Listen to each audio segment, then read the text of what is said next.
Hey yo, what's up? It's the Protect Your Neck podcast. I'm your host, Dan Tom.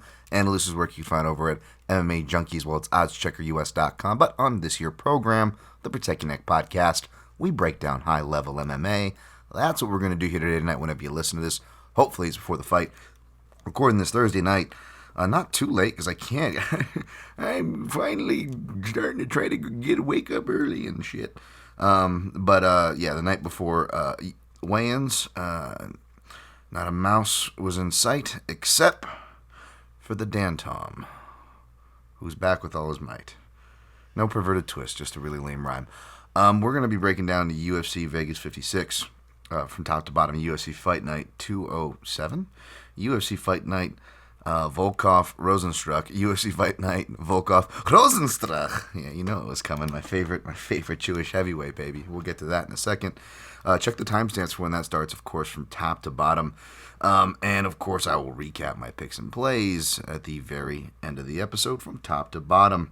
Just going to start with a couple quick notes and a recap of the last card because I kind of just left it an empty week. It was a week off, and we don't get that many of those, much less like UFC, Contender Series, and Bellator all at the same time, as those are my beats. So I literally can count on one hand a year that happens. So, and I had a lot going on, obviously. Tying stuff off with my dog. He's healing up okay. Thank goodness. All we can do now is just hope, pray, and vibe, and all the rest.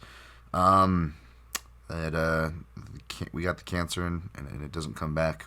If it does, we can get an early detection. But he's doing good. Going to plan some cool stuff. Hopefully maybe a San Diego trip. It's just everything's expensive and money is sparse. Shout out to the Sound of Violence guys down in San Diego and some of the listeners of the show. If I do go down there, I definitely will be hitting y'all up. Also was, recovering from EDC, went out to EDC. That's where I was. I wasn't watching, caught a surprising amount of the fights, being that, you kind of stay up most of the night and sleeping at weird hours, I guess. And I even placed Shimbets, which all, not all, but, hit the deck for the most part, losing night. We'll get to that. But I didn't really care too much, to be honest, of the results, which we'll get to as well, because, I was enjoying time with my girlfriend. We'll say EDC probably 2 days is where Dan Tom maxes out. 3 is a bit much. I'm getting older now. Just by day 3, I just want, a full meal and a full rest. I'm like, Pepperidge Farm remembers. But it was cool nonetheless. Some cool acts. I dug the favorite groups my girlfriend liked, which was good. Although me, if I always gotta talk trash on kind of everything. There was a lot of like, I could see where a lot of like the hardcore breakdown. We talked about band stuff last time.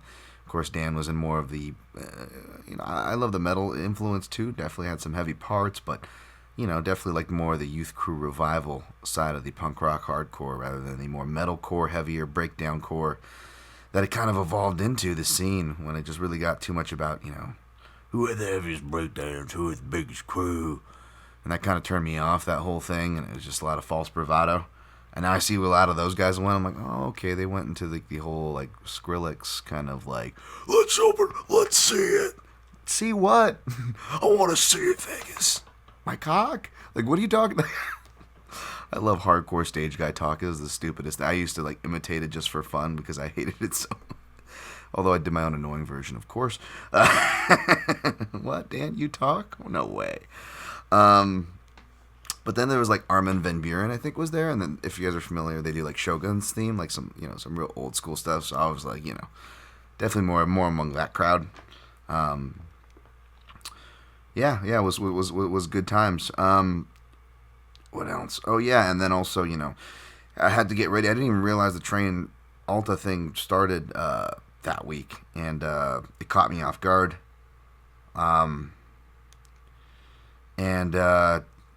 Yeah, man, you guys know I've been like getting ready for November. Despite not looking like so, in photos or anything, I've actually dropped 10 pounds this year. despite all the craziness, in preparation for this. So I was really upset, myself in general, that I got caught off guard and I missed the first week, but it was probably for the better. Had blisters and blood blisters all over my foot, which I'm still healing from, fighting something on my toe, so I just was wearing my wrestling shoes, which I have my new ones on, so I just look like an asshole. Prancing around with my white and yellow Adidas. It's like what's that fucking? I never really watched that shit too much. What's the Reno 911, the Sergeant Dangle or whatever, the guy with the short shorts? Like, they make me run faster. Like, that's my excuse for wearing, like, having white wrestling shoes or white gloves, boxing gloves. I always like that color. Like, it makes me feel quicker. So yeah, gonna round out the week. Gonna be there tomorrow. It's been cool, man. It's great. We got Amy Kaplan in there. She's awesome. My guy Kenny, of course. MMA Junkie, the MMA Roadshow with my guy John Morgan. J-Mo not in there, but just shouting out the podcast. I know Kenny has been updating both on their... they got a nice community there for their Patreon for the MMA Roadshow. But obviously, I'm sure, giving, for the regular free podcast feed, I'm sure updating everybody as well there. And I'll try not to bore you guys too much with my updates here on that, but yeah, I just kind of wanted to recap, what was a week off, and I hope you guys had a good week off, and I hope you guys did better than me and the official plays I gave out for, which were the plays? I didn't change anything. There weren't any ads, but for UFC Vegas 55, which we went 7-4 overall, 0-1 in parlay pieces. 0-1 in straight plays, 2-1 in props, which helped, but didn't completely stop the bleeding, obviously, and went 0-2 in the old round flyer shots. Of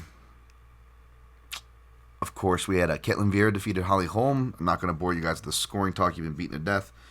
A lot of it's already been talked about, by podcasts and people that I've shouted out, from Couchside Judges to Sean Sheehan to my guy Aaron Bronstetter, but a lot of the stuff as well, especially the more nuanced points, I've discussed here. So if you've listened to this and my show, God bless you. Not sure why, but at least you will have none of these things will be new to you, of these concepts. And if I'm gonna get upset at Nick Maximoff beating Sean Soriano, I can't be upset at Ketlin Vieira defeating Holly Holm. I definitely keep being on the wrong end of Ketlin Vieira fights and air quotes controversial decisions, right? But you know what? She's been on the wrong end of not being enough damage. When I was on the wrong end of backing her, of course. But she's improved that, and it was still a close fight. And whether you thought she won or not, I mean, I don't think we can be calling the robbery word. Now, even as passionate as I get, which I do, seldom do I say that word, so perhaps it's not a surprise that I don't think that. But yeah, and I had money and I bet home and I pick home, and if that decision would have gone my way, I wouldn't have felt bad about it, with especially with all the ones I've been wrong on. But I definitely would have acknowledged that I probably I sweated one out and I got away with one. It was a sweat and I got away with one. I got a nice bounce. But I didn't, and that's fine. I mean, it sucked. It would have made up for the other failures, but yeah, I like people take. I don't disagree with outweighing Vieira's counter right hands over the debasing body kicks and other cumulative work that Holm did in round 3 or 4. I just want to make sure that the body kick is acknowledged. And it wasn't like the body kicks did, even though it did debase her. It wasn't like the ones in Dern Torres, because the one Torres did were amongst like consecutive offenses where she was consecutively and consistently countering Dern. Whereas Holm, I believe, like right after that, she gets tagged by a right hand, and she really was not able to put consistent bouts of offense through very much of this fight. Enough in rounds 1 and 5, I think, not too controversially, but yeah. And that's all I'm going to say on that. It's been talked about too much. Michelle Pereja defeated Santiago Ponzinibbio.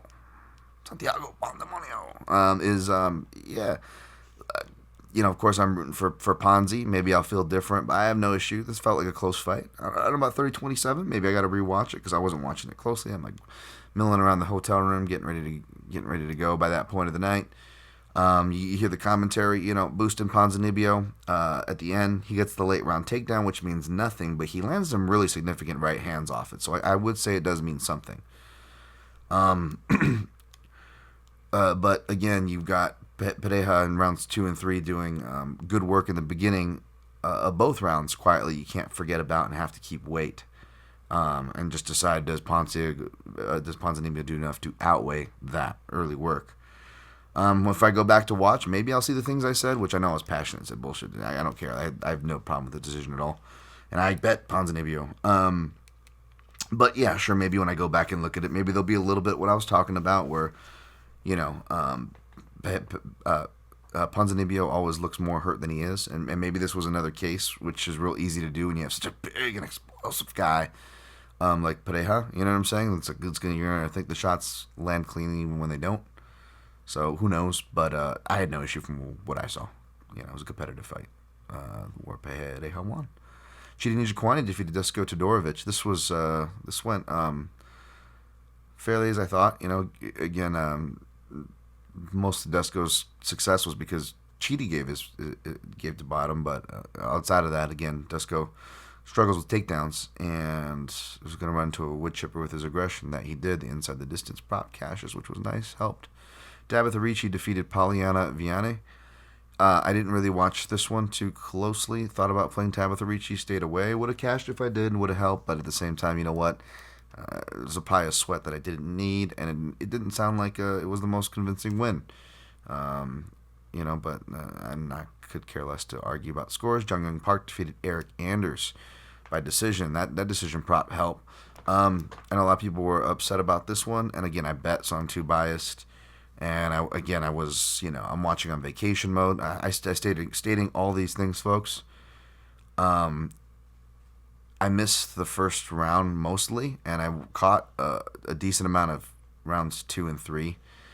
And after about a minute 30 to 2 minutes into round 2, and there's about a point where John Anik goes, Park's head snaps back, even though he would keep coming forward and consistently countering Anders, or keep when he was, he wouldn't be discouraged in the direction he was moving, whichever direction that was, because he would kind of go back and forth and end up with his back against the face, because that's where Anders pushes the action to. And again, I've been saying this for years now. When are people going to listen, or stop being surprised when Eric Anders pushes against the cage? And you can argue that, Dan, I think it's more significant than you're giving it credit for. That's fine, but the point is, the reason why I couldn't pick Anders is because even if he does land a significant shot, he's not going to help his case because he's just going to crowd his work and push to the cage. And after that point where Anik said that about minute 32 minutes in, there's so many left hands and kicks that are actually missing. They're hitting the shoulders, but I'm just like, I bet you people are thinking these are hitting, and they're not even hitting. And it's actually a long stretch where I'm like, holy shit. Anders hasn't even really hit him clean. He's been throwing a lot, but he hasn't really hit him clean and I was just glued to my phone at that point because I found it amusing. And I bet you so many people are probably they're just seeing the big strong swear, and they're counting that. And so, it was a close competitive fight. I'm not saying it wasn't. I'm not saying, it would have been, and it definitely wouldn't have been, it would have been crazy if Anders got the decision or anything like that. I'm not even saying that. I'm just saying that it's definitely not crazy that Park got the decision. But again, I know, I bet Park. But even if I wasn't, and perhaps again this is still a bias, but at least my bias is something that people rarely ever talk about, which is consistent countering off the back foot, body work, inside work, etc. And Park was checking off those boxes. He got the win. Joseph Holmes defeated Alan Amidovsky. By the way, maybe I feel different about the Park Anders when I go rewatch it. I'm on vacation mode, folks. You know what I'm saying? And I honestly thought the judges were going to give it to Anders, probably, if I'm being honest, now that I think back to it. Just because, again, like I said, even though I was registering a lot of misses, I'm like, these are going to look like hits to a lot of people. And maybe some are hitting that I'm missing. That's why the judges, you got to give them the benefit of that over our eyes through the TV production filter. Anyways, Holmes defeated Amidovsky, choked him out. I guess I called that one, but I didn't play anything, so you know, what's that worth? And again, nothing. I didn't really want to play that. The Jailman, baby. Jailman with the Pound Town. Jailman. Yeah, baby. Easy, Dan.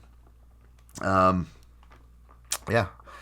I'm glad I stayed away from round 2, but he did get the sub. Uros Medic looked good from what I remember against Omar.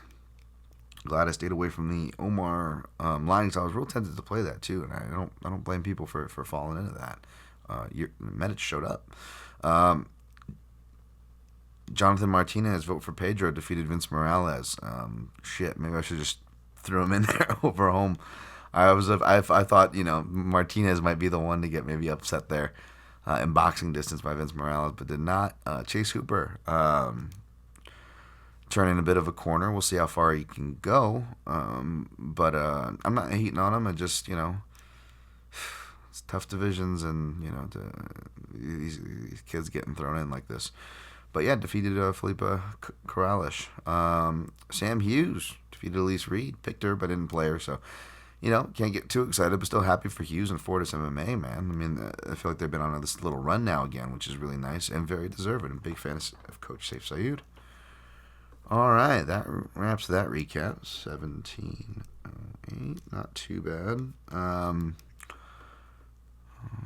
Push on, doing pretty good. I dare say, don't jinx it. We're gonna go to UFC Fight Night 207. They have it fucking put in here. It's like 211 on odds checker. They're weird and all turned around. Alexander Volkov minus 155. Jairzinho Rozenstruik minus plus 135. Yeah, man. You know, this is one of a couple fights where I came in thinking Russian by decision, easy pick, and then I came out, you know, leaving the other way. Got turned around. And we'll see if it's for the better. It's, you know, it's for the value side, air quotes, the dreaded value word. Shout out to Joe-Yo. You know, from the betting perspective at least, but that doesn't mean everything, obviously. But yeah, Volkov's been tough. I've backed him when he's been dog odds against these prospects, you know, to test him. You know, show me you're worth you know, getting a more proven guy at plus money, and they did, and a mix of, you know, Volkov just not looking great now. Pressure seems to be a big key, you know. Sometimes, like I was talking with, by the way, shout out to Zane Simon, had me on the Vivi, a little early preview this week. If you're following my feed there on Twitter at DanTomMMA, where I post most of my content, where I'm just most active social media wise. But yeah, like I was telling him, it's just, you know, talking to him, and just sometimes, you know, fighters improve and they grow and they go through different iterations, but sometimes those weaknesses are just kind of just so burnt into their core, and they pop back up every once in a while with the right formula, because they're just so burnt in, right, into the DNA perhaps. Obviously that grappling, not Rozenstruik's forte, but I would say pressure has quietly been a thing, and Volkov acknowledged that, you know, with one of his main game plans, says he can't let him come forward, which I agree. You're in the small cage, there's less room for error, and Rozenstruik, you know, another reason why I'm glad I watched the tape, not glad, I hate to watch fucking Gone versus Rozenstruik. I had this coming, by the way. I was like, because every time I'm like, there's so many fights from Contender Series, other fighters, I'm like, I don't even remember. Dunbar's number is so crazy. I'm like, I have all these profiles of fighters I don't even remember making profiles of. Okay, fuck yeah, at least I have a starting point. And then when they're like a main event fighter, it's like, okay, I definitely have like multiple profiles of them. I look back on like Volkov and Rozenstruik, and like both of them on their last 2 main events each, I coincidentally, maybe not so coincidentally, took those weeks off. I just looked at it, I'm like, fuck that card. So everybody's kind of doing that this week, and like, damn, why are you doing it? Or, you know, much less why, you know, you go behind enemy lines over there, the bloody elbow, going to help them do it too. And it's like, you know what, I deserve it. I deserve this punishment. I missed out on these last 2 fight weeks, and I don't even think I left you guys. I think I even left you guys hanging on podcast. You know what I'm saying? Like I took those weeks off. The rare off weeks. It's just funny that I've always chose these guys. Like, unless it's like something happens like early this March, like family emergency stuff, or like the rare weeks off. These are all, the only two guys where I fucking target. I'm like, all right, that's a fucking week off. So I had this one coming, anyways. So yeah, Gane and Rosenstruck, no good. But when you actually go back and watch his last two fights, he's coming forward with much more pressure. Even in his loss to Curtis Blades, he knows what he's supposed to do, which is really rare for a lot of fighters to know they're supposed to pressure the wrestlers. You think that should be much more obvious as far as a core staple of a game plan. But yeah, he did it, and Sakai as well. And if you look at it, his cage cutting's actually really good. He keeps in position, which he should. I mean, he doesn't throw a lot. I mean, he has no excuse to fucking get out of position, right?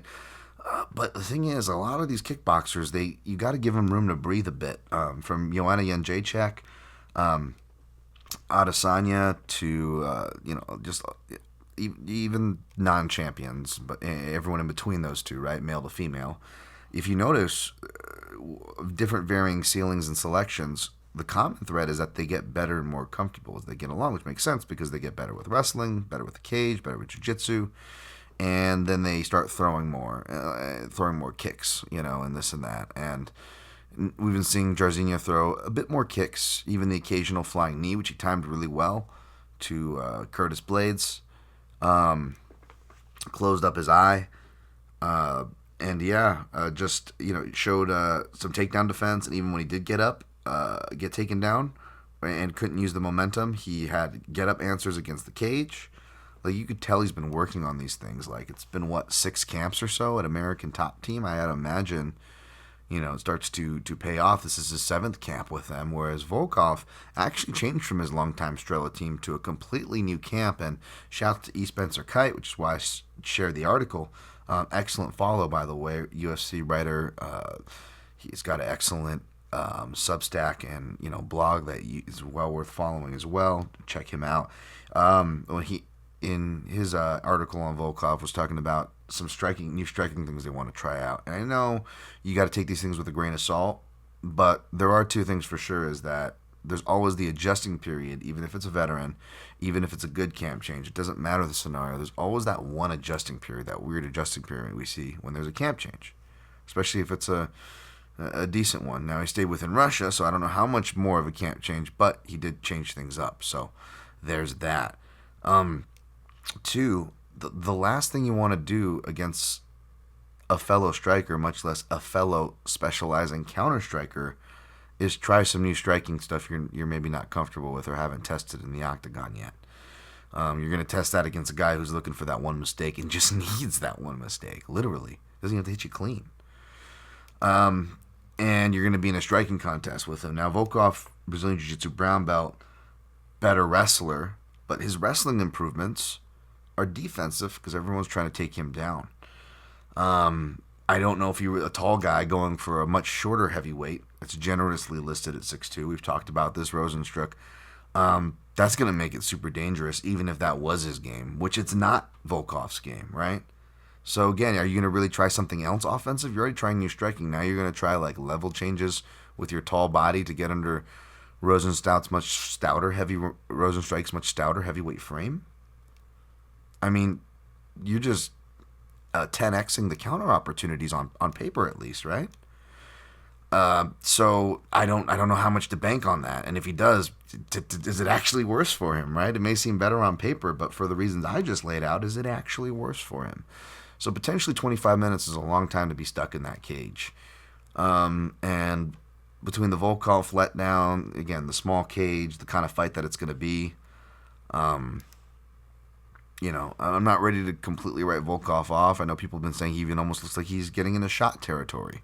I don't know where he's at personally. It could happen, but he's still really young for a heavyweight despite fighting for 14 years. Volkov at 33, whereas Rosenstruck 34. That being said, man, I know he's not the most popular fighter, but I love my Jewish brothers and sisters, so I got to back the Fantasy Jewish Fight League this Saturday. The Apex. Rosenstruck. Good. Sorry. Rosenstruck, I got him at plus 142 for 1 unit. Check out my in-depth breakdown, MMAJunkie.com. All right, next fight. Another one I came in one way and ended up going the other. Mavzar Ivloev minus 410, Dan Ige plus 310. This line is doubled in width from the opener. For that alone, I could justify a shot on Ige, which I did take, spoiler alert here. But let me talk here. Yes, there's the bias, the extreme couture bias, Eric Nixick bias. I do like Dan Ige. I've interviewed him, but we're not like buddies or anything. There's not like some like bias there, or anything like that. And even with Eric Nixick, who I love and do consider a not just a buddy, a close friend, I picked against plenty of his fighters before. When Fallis was alive, I picked against, if Fallis is all business and stuff, he didn't have any issue with me picking Tony Ferguson over Kevin Lee. I think I even picked by third round submission. But even congratulate, after, why are you crazy? Anything like that. Because it's all professional. That's why, I picked against Dan Ige probably 3 of his last 5 fights. So even though I'm stating my bias, that doesn't mean that's why I'm picking him. Does that mean you should follow me and put your money? No, that you do what the hell you want. But I am stating that to both kind of A, state my biases like I always do, but B, not enough people in this space. I'm not just talking about the breakdowns or this or that, or I'm talking about like all facets of the space, right? So many examples. Not enough people state their biases. But yes, especially in media in general. Not enough people state their biases or are aware or properly acknowledge the other side, whether they're involved or not, or a certain side. So I do not want to do that. But that being said, I'm somebody who can state my biases, show my work, and still, pick against my friends if I have to, because it's my job. So just putting that out there, feather in that nest. Because I did end up going with Ige here, and yes, you can make the value argument that certainly helps, and certainly helped me place a wager here. But as much as I've loved Evloev, the Russian Frankie Edgar, if you will, and think, and at first I was waiting for him to go back to bantamweight because I was aware of him on the regionals. But I think he's probably outgrown it. He's really gotten into weights, and his wrestling skill and his overall skill set, his boxer wrestler skill set will allow him to be successful to fight at a more healthier weight class like this. So I don't have so much issues there. Dan Ige, not the biggest featherweight either. But Dan Ige not just will fight for your money, but will always fight hard. People, kind of question his gas because he'd have these weird drop-offs in round 2. But even in those fights early on, win or lose, you'd always get a good, honest round 3 out of Ige. And then since his run of main event fights, he's really taken his strength and conditioning up to the next level as far as his pace. And we saw that even in a 3-round fight with Josh Emmett, which was a big turning thing for me because I was out with like family and my girlfriend, UFC 269. So again, I'm barely watching these fights now, folks, because there's just so much of it. You really got to pick and choose your time. So if I miss things, like even good things that I want to see, it's hard to justify to go back to it when I've got a whole slate of things that fights and non-fights that are right in front of me that are pertinent, that are relevant, right? Hard to justify. So I wait until I got to research them again. Now I have to research it again. So I went back and watched the fight. It was a good fight. And again, bias aside, I probably even picked Ige, or probably even picked Emmett. I didn't have, if I remember correctly. And dude, like, I think, and by the way, no problem with Emmett winning, by the way. Close competitive fight. Could have gone either way depending on what you see. But I think there's a good argument for Ige there. It says unanimous, but it was a competitive fight. And Ige was able to take, the punches, of one of the biggest hitters, arguably maybe the biggest hitter in the division.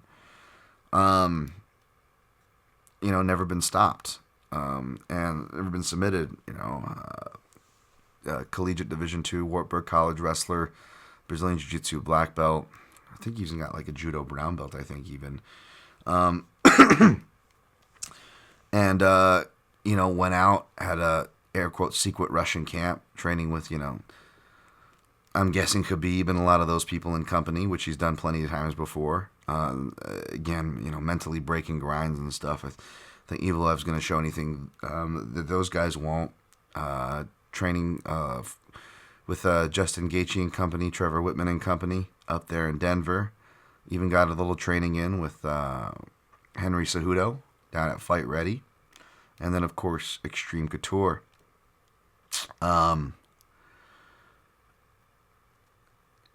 He does fight off the back foot, which, can be a point of contention. I feel like I would argue maybe he would, maybe pressuring and stuff. Even though he's had losses, chasing guys around like Arce earlier in his career. But then part of me feels like, especially, you could see the stuff that, Nixick and Gifford are working with him. And it's almost like he's just a couple pieces away from really connecting a poor man's Alexander Volkanovski. And I make the comparison because it just, variety of selections, stature for their division, the tools they have, and what they kind of would like to achieve. And they both also started off as very aggressive, grapple heavy, forward pressure moving, striking, right? And have kind of evolved more to striking in space, feigning, setups. Obviously, Volkanovski, another level, top level. Not trying to make a direct comparison, but again, Ige is just right at the cusp from just stepping up to that next level. And he's had really tough matchups, and I was really bummed he's taking this matchup. I was like, at first glance, I'm like, this seems like a real tough, and it is going to be a tough fight, but it just seemed like a fight where I'm like, okay, I'm picking Evil by decision. Shit, fuck, I hate picking against Ige, right? But when I looked at it more, aside from these other things of where he's training or this or that, which, don't mean everything, granted, you looked at it more, and I'm like, man, he's really improved on the boxing. And again, I know, not trying to ask where I eat, but just trying to be critical. I question either the applications of maybe the Tates and Calvillos with the Gifford gentleman. But when I was watching the corner for the Emmett fight, I really, really liked, and of course I always love what Eric Nixick has to say. He's one of the best corner guys in the game, man. But Gifford was really telling feints and body work. Again, really smart stuff in there. So again, this I don't mean for any past criticism to sound. Oh, look, Dan's training there now. He doesn't want to get beat up. I'm sure there's plenty of people that still want to beat me up. Believe me, that don't matter. No one listens to this. But I don't want any past criticisms to come off as it's garbage or anything like that. And I never said that, but you just kind of critically question, does it fit? Is it is it the other end? Is it the fighter end that's maybe dropping the ball there? But I really like what Gifford was telling Ige in the Emmett fight with the feints and the body work. And you see, Ige's really quick off that with the left hand, and he's always kind of setting up counter lefts and counter rights, or crashing right hands in the Gavin Tucker fight. And I like those because Evloev, I like what he's doing in the boxing department. He's fainting. I can see what he's doing. He's getting better at pulling stuff out and pulling the trigger when he is able to pull stuff out. His instincts are getting a bit better. I could see where his head's at. But he does the typical wrestle boxer thing where he dips and crouches heavily to the right. So when he runs into left head kicks or left hooks, he runs into them very hard.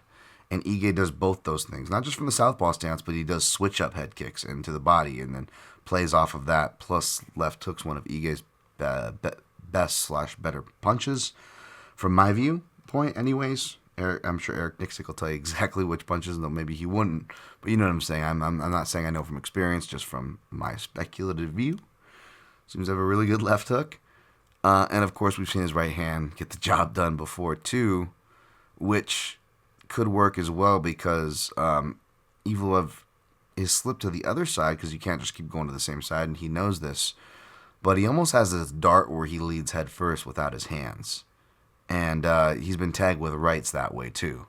And I just feel like Ige can tag him there and either knock him out or even possibly edge out a decision here because unlike his last fight, which probably cost him because, again, even though judges don't have the benefit to watch and focus in a quiet room like I do to see what is actually landing and not, they don't have that benefit of the doubt. They just got one time in a crazy environment, right? And then you got a big hitter like Emmett, again, big swing punch, and we know how that sways. You don't need me to go on that rant. We know this. I wish more people would acknowledge it, but we know it. This time, that's not going to be the equation. Ige will be the Emmett of this equation. He will be the bigger puncher, the more powerful, more potent puncher. He can be rocked too. He can have a bad first round, and Evloev can rock him, but if the guys he's faced from Barbosa to Emmett, Cater, haven't been able to finish him. I don't know if Evloev does, and I actually think that it's almost good if Dan Ige has his typical bad round where he looks like he either gets hurt to the head or the body and then recovers, because Evloev will go nuts on him, kind of like he did in the fight. I believe in the fight he gassed, and he almost did in the Nick Lentz fight and had to pace himself out a bit better. And then, dropped off against Duodu, and was really working hard and kind of wrestled himself into a hole there. Like, I could totally see him doing that against Ige and then trying to break Ige, and not, because Ige is used to bigger, better guys doing that to him in training, and survives. And then, we could have a close, third round. It's like Pons, and it's like the co-main event last week, folks, that I'm setting us, like, you guys need to fucking jump on. I'm telling you guys to jump on my bandwagon. Jesus, I wouldn't do that. You guys make your own decision, but you know what I'm saying, what we're going for here, what I'm going for anyways. It could be the same thing where we have a competitive second, a strong third, where if it would have been 5 rounds, we know who would have won, but at the end of the day, it's a loss. You know what I'm saying? Could set us up for that too, but Ige's got multiple ways to win.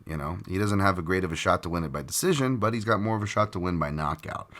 But he can win by decision. So for that reason, and for the reason of literally the money line almost doubling from the plus 170 he opened at, I got Ige at plus 310 for 0.77 units.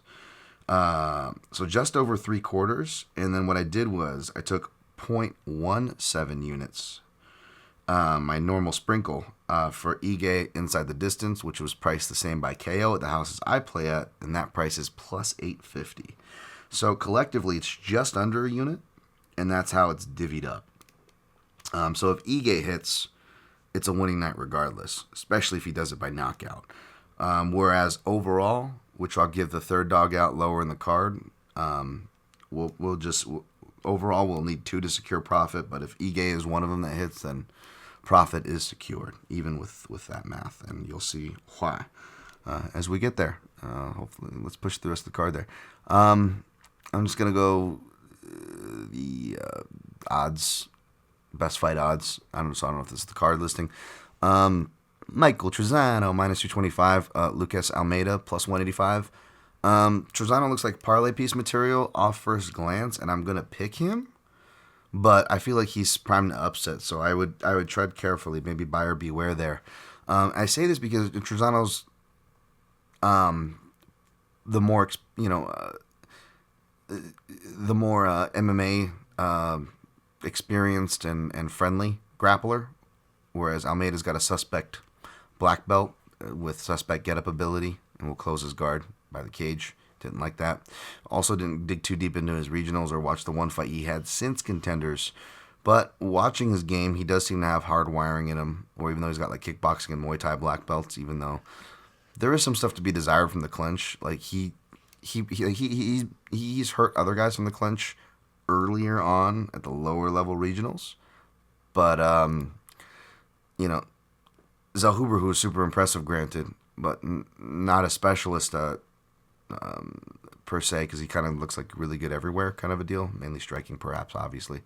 But seeing his lanky striking ass kind of just muscle him around in the clinch, I feel like Trezano can do the same if he wants to. Trezano's was more consistent fighter, real durable, tough to get out of there, tough to scare off. Good jab, but here's the thing, the hard wiring for Almeida is that he counters the jab with a right hook over the top, right cross inside slip, left hook follow-up. I think that's going to be money against Trezano. So I feel like Almeida could actually upset here. For that reason, it's dog or pass, but I'm going to pick Trezano by decision.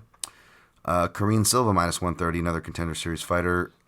I wasn't impressed with, despite her winning. She got a C. She's minus 130. over Poliana Botelho plus 110. She actually opened minus 190. Fucking Contender Series reps. Awful. She fights on her back foot, which we're picking against almost everybody who fights off their back foot, minus, minus the top two guys I put money on, which, again, they have other pathways and other things in their game there. But this girl will go straight to her back foot, be opportunistic, no jabs, throw herself, kick herself, punch herself out of position consistently. When she's put on her back, doesn't have a get-up game. She cut the Chinese girl she fought in the Contender Series with elbows early, then doesn't go back to it, just stays on her back and doesn't even, goes to rubber guard instead. And then is gifted a guillotine. Like, I do not, like, she's been fighting for a minute, but, like, I don't know what they could have come back and seen to really justify that. Botelho leaves a lot to be desired. She does a Leo Santos thing where she only fights once a year, but she's got more size, athleticism, experience. Her game favors the small cage, even the ugly cage pushing parts of her game, right? Which, again, you can't depend on it to win a fight. But, she'll throw offense and try to bully from those positions if she can't get the fighter down. That is Botelho.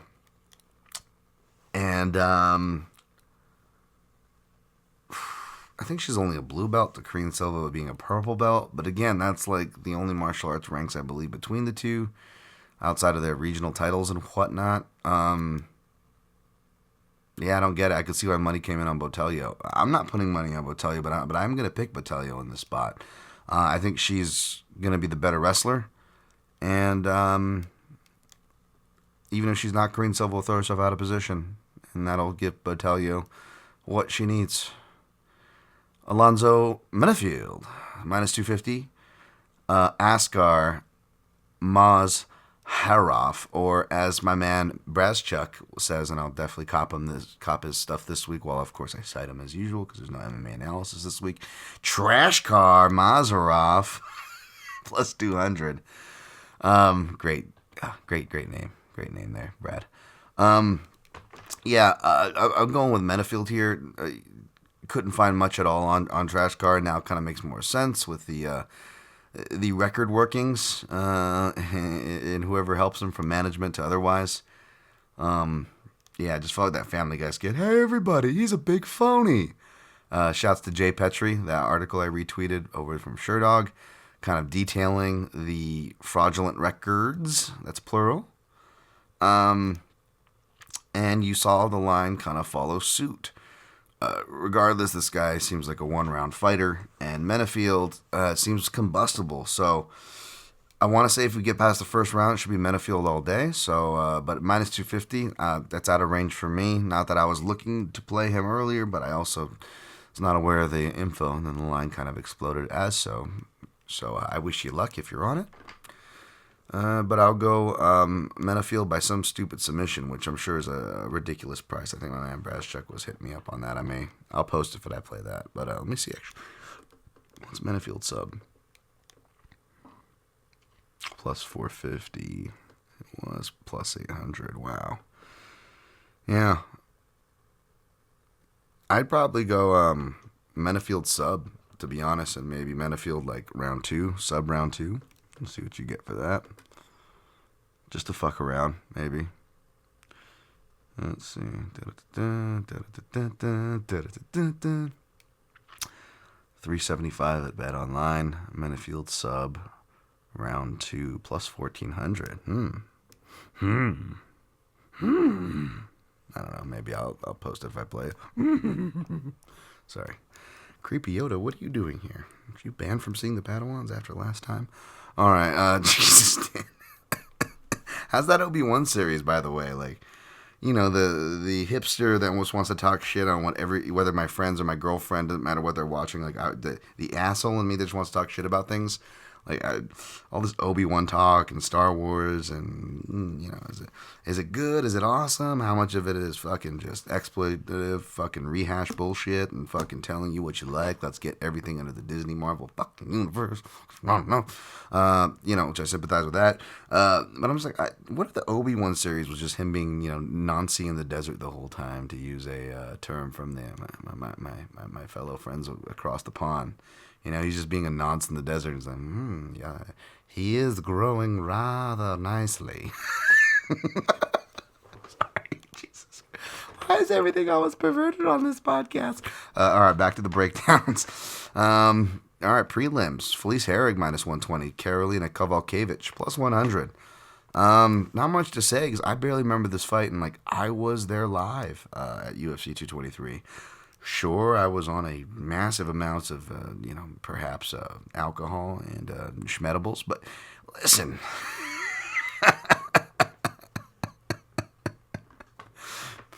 My fat ass just making trips to the snack station while dudes and papakas fucking try to ask me to pull my Khabib card. Like, Khabib time, right? Khabib time. Like, yes, relax, guys. It's Khabib time. I mean, Jesus Christ. I've met a Reddit fan base that has just been more insecure, and you're a fan of the guy with the 0 in his loss column. Relax, guys. It's Khabib time. It's okay. He's only fighting Al Quinta. Can I get to my seat? Thank you. That wasn't a shot at Al Quinta, more a shot at these guys, but you know what I mean. All right. Jesus Christ. I like Al. But, and I like J.I. Quinta, Al's dad. He's the shit. J.I. Quinta, baby. Coach J. All right, Dan. Wow, that's a great breakdown of Herrig and Kowalkiewicz. I'm going to go with the girl who won last time despite picking Herrig. I'm not like an inside information guy, but I actually got inside info from someone close to the camp of Kowalkiewicz. Sorry. and essentially they said a primary part of the game plan was the Imanari roll, and I was like, I'm going to pick Felice. And again, I didn't care to rewatch it to know she had an argument for the split that she came on the wrong end of. But you did see Kowalkiewicz, despite throwing in a winning effort, throw some Imanari rolls in there, really questionable ones. So, I let my source live. Of course, I love the guy. But anyways, yeah, I'll switch my pick and go with the dog. And I'd say it's dog or pass, but it's probably just a pass, But good luck to you if you're playing this fight. I don't know what the hell you're saying. Ode Osborne -190. Zaruk is on fire. Zaruk Adashi +160. Yeah, I'm still gonna go with Ode Osborne. My pick from the vivisection. Just because in a Southpaw versus Southpaw matchup, he's iced somebody, whereas when Zaruk Adeshev has had long Southpaws or long fighters, they usually ice him or just knock him down repeatedly to a decision win. And Zaruk was competitive and fought his way back into spots in that Sumaderji fight. Not trying to discredit his efforts there, but you know what I mean. But Adeshev will switch stances more. He fought more orthodox last time against Benoit, but that's because Benoit is an orthodox fighter, and he clearly had the calf-kicking game plan. I wouldn't be surprised if he does that again and goes back to his southpaw stance to do so and mirror it, but that's going to put him right in line for some long shots. That seemed to be hard to see for us southpaws when we get another southpaw. And O'Day's a long one. He aims to finish early for the most part, seems to be doing that here. I know he gassed out against a guy who missed weight against CJ Vergara and still was able to edge it out, granted. And it does count for something, and maybe counts for a little more. Again, always take what the fighters say in interviews with a grain of salt, but yes, he did say in an interview that he had a terrible weight cut, which makes sense. So either you could take that as a sign that goes, okay, well, he won on his worst day. We'll take him here. It'll probably finish early anyways. Or you could look at it as, I'm recording this before weigh-ins, folks. I mean, these guys can miss weight, whether I'm picking them or not, whether I'm playing them or not. It's often the case, right? But yeah, maybe he's just outgrowing this weight class, and that's something to fade and watch out for. So I think I'm going to still pick Ode Osborne because ultimately, not just the southpaw dynamic, but the directionality dynamic. Adashev, his cage positioning, he retreats, he fights way off the back foot, and he's a short guy, so he's automatically kind of putting the percentages lower,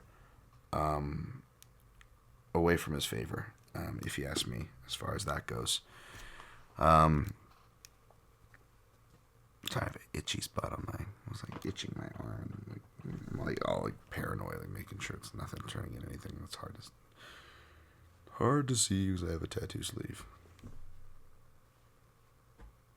Anyways, always got to keep an eye on your skin, folks. I use the defense soap and defense wise, but you never know. Gyms, you just can't get away from it. You always got to be good about that stuff. Wow, Dan, focus. But yeah, I'm gonna pick Osborne. Probably inside the distance. Was gonna look to play it, and then I was like, nah. It's probably not, I don't even know what the price is, because I just by watching the tape plus 165. I mean, it's a decent shot. But he could win by decision, or Adashev could upset here. I started feeling a bit more dogger passish on it after watching this a bit more. But I'm gonna stick with my pick of Osborne for the. I feel a solid reasoning, but not solid enough for me to lay it on him at minus 190, and I don't really feel like exposing myself on a prop there. Alex De Silva plus 145, Joe Selecki minus 165. Basically, both guys good grappling, and the small cage is going to encourage grappling, and I just essentially think that Selecki is the better grappler, and perhaps wrestler, despite Alex De Silva as the Zane Simon over there. Alex De Silva, I don't know, Stan, but he does a good job of following and breaking down his game, and talks a lot about his underrated wrestling. Who knows, maybe even has the striking edge, but Selecki is good enough to not do that too long for the most part. And yeah, I don't know if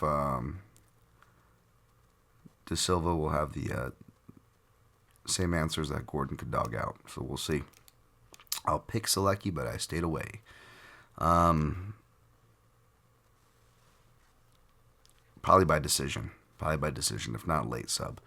Damon Jackson, Walton Goggins, baby, minus 575, versus Daniel Argueta, plus 410. Is apparently natural bantamweight Jackson Wink guy. And watching his LFA stuff, I believe that's where he got the bantamweight title. And yeah, didn't really watch too much of this one. He's replacing Derek Minner. I feel like Jackson can probably get it done. Missed the boat for the plus money on Jackson by sub. I don't know. I wonder what Jackson round 2 is. Is it more than plus 450? Damon Jackson wins in round 2, 380. God damn it. What did it open at? 450. Shit. Look at me, right on the money. That's where I would have wanted it. Yeah, maybe take a shot round 2. Hey, play the Fortis guys in round 2. Both of them. I have a feeling one of those will hit. Maybe both. They're both fighting short notice guys that they're bigger than and more experienced than, and have a grappling edge over in the small cage. So maybe some Fortis round 2 sprinkles. I'll tweet it if I end up playing it. I like the math that I have right now, and I don't want to fuck it up, and less is more on cards like these. It feels like it's at least the smarter way to go. Hard to argue that. Benoit Saint Denis minus 155. Nicolas Stolze plus 135. This opener was too stupid. Plus 235. Yeah, I don't blame anybody for grabbing that, because my ass, and it still ended up grabbing him a dollar lower, but he's still at plus money, and not I wouldn't take it any lower than this, maybe, for myself, but it was enough for me to take it. I also wanted that other dog. This was one I was looking at. And I kind of talked myself into it in the vivisection. We're going to Saint Denis, but then I believe Zane stuck with it, but he brought up a great principle, which I know other, people in the space, like my man Brad shares, where, always be weary of someone being favored or overly valued in any way coming off of a loss, especially we haven't seen them win in the UFC or beat anybody notable. Now we haven't seen Stolze win in the UFC either, granted. But he's been fighting for 5 years, despite he's been fighting for 5 years longer than Saint Denis. Saint Denis only been fighting for 4 years, and he just took a life changer of a beating. So his trajectory is all fucked up and scrambled in this era where people with weird sample sizes, as we saw with Trash Car and others, questionable fighters in the UFC, they can get in, right? Not throwing shade, let's just be honest here, right? Yeah, it's just kind of separating the whatever. We're essentially pulling strings. Is that the term I'm looking for? I don't know what it is. Yeah, we're trying to separate, the men from the boys. I hate that saying, but you know what I mean. But the thing is, it's not even like the men from the boys. It's like we're trying to separate a 16-year-old from a 19-year-old. You know what I'm saying? Like, there's not that much of a ceiling or projection difference, regardless of which side you fancy here. That being said, Stoltze, I was a little bit worried. I misread. I didn't see that he actually fought at lightweight before, even though it was a loss. He may have fought another time or two, just doesn't list, and those were wins. So maybe he does have wins at lightweight. Either way, he's fought there before. And I know he's been out in Vegas for a minute, like at least for the majority of this year.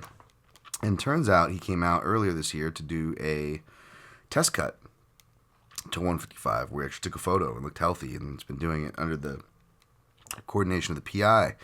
And since then, he didn't go back to train. He's been training at Syndicate, which is good. You got a lot of high-level training partners, Again, he already has technically more UFC experience and more positive UFC experience, despite actually getting knocked out, where it should have been knocked out multiple times in Saint Denis. But training with those level talents. And when he was training Europe, one of his main guys was, what's his name? Peter Sabota, who not just looks like his opponent, but is of similar stature, similar stance, and similar strengths. Takedowns against the cage, jiu-jitsu, and literally probably one knockout to his name, just like Saint Denis probably without looking, but throws, some powerful strikes from the southpaw stance, even if they are means to an end, he throws them with commitment, right? Like, that was his main training partner, even when he was over in Europe, where Saint Denis, in his home camp in France, bunch of people I don't recognize. Not saying that means anything. Not saying that means he's gonna lose. He could very well win. He's favored to win. But he definitely should have been favored that much. And you can still question right now, should he even be favored? This really should just be a pick'em fight. It should have opened close to pick'em, and there's no justification for it to go too further from pick'em. So for me to still be able to pick decent plus money odds at plus 130, you can still get them at plus 135, plus 137 at some houses. I don't know. You don't have to do it. You don't have to follow me. It's not a. I feel, gun to the head. I probably feel better about the two other shots at the top of the card. One of those hitting.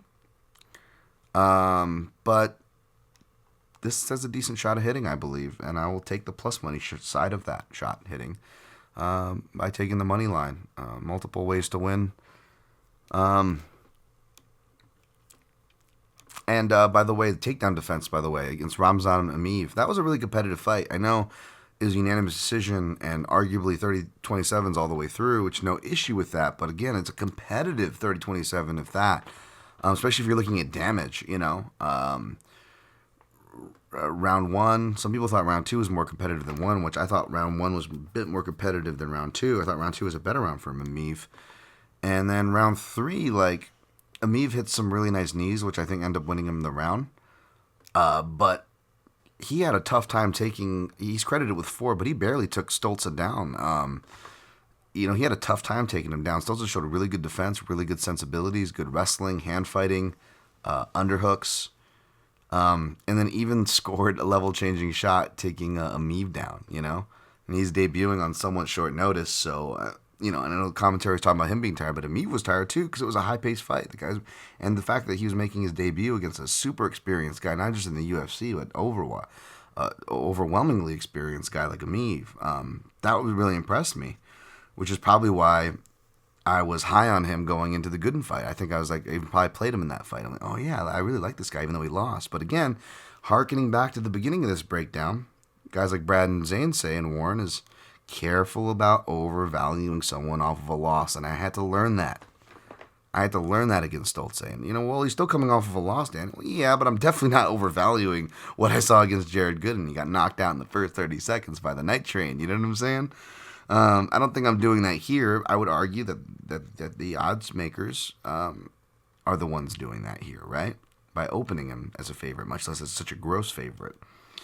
So I'm jumping late on the train, but I'm going to jump on the train nonetheless and take a shot on Stoltze. To do work, to defend takedowns, be the more damaging fighter, and maybe it's a surprising finish because who knows what condition Saint Denis in. I know he's had time to heal, but like those were, you talk about life-changing beatings. Like, ladies and gentlemen, you ask for miracles, I give you the FBI. There we go. Right, I give you fucking Easy DeSantos versus Saint Denis. Ugh, having to go back and rewatch that. Jesus Christ. Holy crap. I'm like rewatching that and like I've totally forgot that fight was in like Fight Island.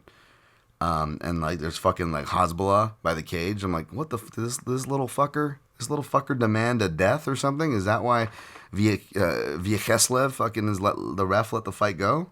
You know what I'm saying?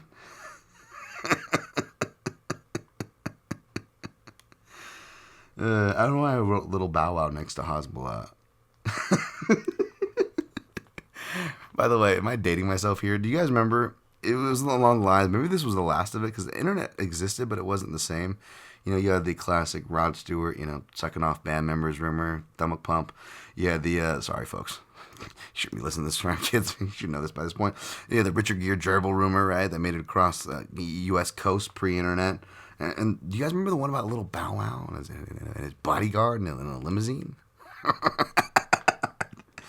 I'm not a fan of this Hezbollah stuff, so I actually wouldn't mind for. I think we should start one of those rumors, is what I'm saying, for Hezbollah.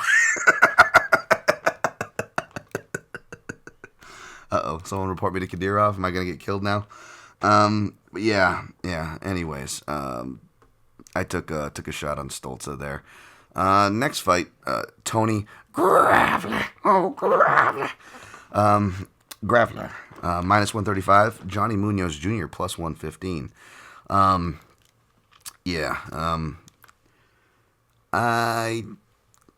Johnny Munoz Jr. looks like he's really working on his jab and striking. Maybe he makes a skills jump working at Team Entram. I know I wrote off the newcomer, and then look what he did to my guy Frank Camacho. So maybe that scares me a bit. Johnny Munoz Jr. also, Brazilian Jiu-Jitsu black belt, good on the ground. And Gravely looks like he's just barely holding it together. Like he, even when he goes for the finish, it looks like he's opening himself up for the finish as much as he can get the finish. Even if the guy's hurt, and he's taking heavy breaths in round 3, which is just, I never like to see from bantamweights or flyweights. I know he's not a flyweight. I'm just saying I just don't like to see that for either of those weight classes. I hold him to maybe a higher pedigree for what I'm looking for as an MMA better, at least, and I've played Gravely before. I like his style. I love the wrestle boxing style, of course, but it's got its clear ceilings and limits in certain cases, and Gravely, it upsets her by submission losses, so maybe that's why the line's so close. It could be a steal in hindsight where you wish you took the favorite at a deal, but I'll pick Gravely and Gravely and risk regretting that I didn't play him. But maybe I'll be glad I didn't. I'm going to pick Gravely by decision with some sweaty moments. Jeff Molina minus 180, Zhalgas Zhumagulov, Kazakh Jim Norton plus 155. I don't know what I was smoking when I picked Zhalgas against Manal Kopp, although he did look good early, but he woke the sleeping giant and Kopp iced him, which, to Zhumagulov's credit, he did show durability before. But, like all fighters, you can get caught cold early. Don't think that's going to be the case with Molina. Molina looks like a builder, which I love. But in this case, both these guys are going to probably fight at a similar arc, depending on no matter who's winning or losing. It's going to be hard to picture either guy getting weaker as the fight goes on. But I like Molina's style, his volume, which is going to be key here against Zhumagulov. And unless Zhumagulov goes wrestling heavy and really pushes that part of his game to stymie Molina early, maybe catches him off guard, makes it a little more competitive, but I will go Jeff Molina by decision. Andreas Michailidis, plus 220. Renat, you can fuck right off, minus 275. Fuck Retinov, of course. I'm going with Renat, you can fuck right off. Especially at that price, you can fuck right off, minus 275. This guy looks like he's like destined to... he looks like he's just destined to punch himself out like Abu Izatar. Like, Leonardo. He looks like the guy Leonardo Santos fought. Who's that wild Russian dude? Didn't he fight like some weird wild... I don't know if it was him. Maybe it wasn't him. Wow. Oh, no, yeah, Robin Bogotov, yeah. It was that weird fight. Has he fought since? He's fought in Brave since he didn't even go back to the UFC. He's fought twice in Brave, yeah. Like, some wild-ass shit like that. Like, it's not the kind of guy you want to back, especially at that price. We got to see more. But Michailidis just willing to have whatever fight his opponent brings to him. So if he survives the second, he can win an ugly fight, but not even at plus 220 do I feel like fucking around with that. In fact, I'll still pick Renat. You can fuck right off via first round finish, and no confidence in that. Just enough confidence to not pick the other guy. Put it that way. Aaron Blanchfield, minus 490. JJ Aldridge, plus 360. JJ Aldridge, lover in Stranger Things. Blanchfield, really high percentage choices is what I like about her game. Really smart grappling, and she's going to be able to get to that smart grappling. It's going to be even more encouraged, I should say, inside of the smaller octagon. And she's proven athletic enough against very athletic and strong girls like Maverick to where she can also have the athletic as well as the technical foil, because Aldridge is a brown belt, near black belt herself, and Brazilian Jiu-Jitsu, not bad on the ground. Not the super most athletic girl, but, strong for her size. But I don't think it's going to be strong enough. I don't know if Blanchfield fought at 35, but she's the bigger girl, like my man Bronstetter says, in this women's flyweight. You got a girl coming up. They seem to be at a different disadvantage more often than not than the bigger girls in the flyweight division. So I don't know if she'll get a finish. Blanchfield says she's worked on some technical things to work on those things. That'll be cool to see. But I think Aldridge is tough enough, and it's going to be another tough loss for her, though. So I will go Blanchfield by decision, which was like opened at minus 165. Wasn't even worth touching. All right, let's recap. How do we do on time? 107. Not too bad. All right. Taking Rosenstruck over Volkov, taking Ige over Ivloev, taking Trizano over Almeida, taking Botelho over Silva, taking Minifield over Trashcar, taking Kovalkiewicz over Herrig, taking Osborne, easy Willem Dafoe, over Adashev. Zaruk is on the floor, maybe. We'll see. Or he could be on fire. Zaruk could be on fire. Taking Selecki, the second coming of Kenny Florian, over Alex da Silva. Taking Walt Goggins, Damon Jackson, over Argueta. Taking Stolze over Dennis the Saint, or as some say, Saint-Denis. Taking Grappler over Munoz Jr. Taking Mulina over Zhumagulov, Kazakh Jim Norton. Taking Renat, you can fuck right off, over Michailidis. Taking Blanchfield over Aldred. Joe Silva card format. Oh, yeah, Joe Silva's rolling in his grave right now over this card format. That's for damn sure. This is awful. As far as plays go, I got Rosenstruck, plus 142, 1 unit. Ige, plus 310, 0.77 units. Stolze, plus 130, 1 unit. Ige, inside the distance, plus 850 sprinkle at 0.17 units. I may look to sprinkle Menafield sub / Menafield round 2, as well as the other Fortis fighter by round 2, with his sub being out of price. That is Walt Goggins, Damon Jackson. Other than that, was there anything else that was tempting me? I'm picking Botelho, but didn't play her. We'll see if I regret not playing the dog female pick like last week, but doing that as well with Kovalkiewicz as well. I'm definitely not going to feel bad about passing on that regardless. So, yeah, that's about it, folks. Can't say I like anything else. Good luck on your picks and plays. MixedMartialAnalyst.com if you want to support the show via click-through banners. If you shop at unfortunate places like Amazon and shit, or There's a secure PayPal banner there, as well as in my link tree at Dan Tom MMA on Twitter. If you just want to make a straight up donation, people told me to get on Patreon, and shit, I may need to if I want to keep doing this. But even if it comes to that, I'll probably end up doing a Capoza and just put one up and not saying anything. Because either way, my content's going to be free. It's not going to be behind a paywall. But if I set one up, not only will I not charge you for the content, still I probably will still be reluctant to even fucking advertise the thing. So until then, I got a safe and secure PayPal for anybody that wants to donate, especially if you hit. Otherwise, fucking don't donate on a losing week. I feel fucking awful when you guys do that. You're fucking way too nice, you guys. But all right, yeah, that's about it. At Dan Tom MMA, all that PYM at the PYM podcast on all social platforms. That always helps. Good luck in your picks and plays, and always protect your neck.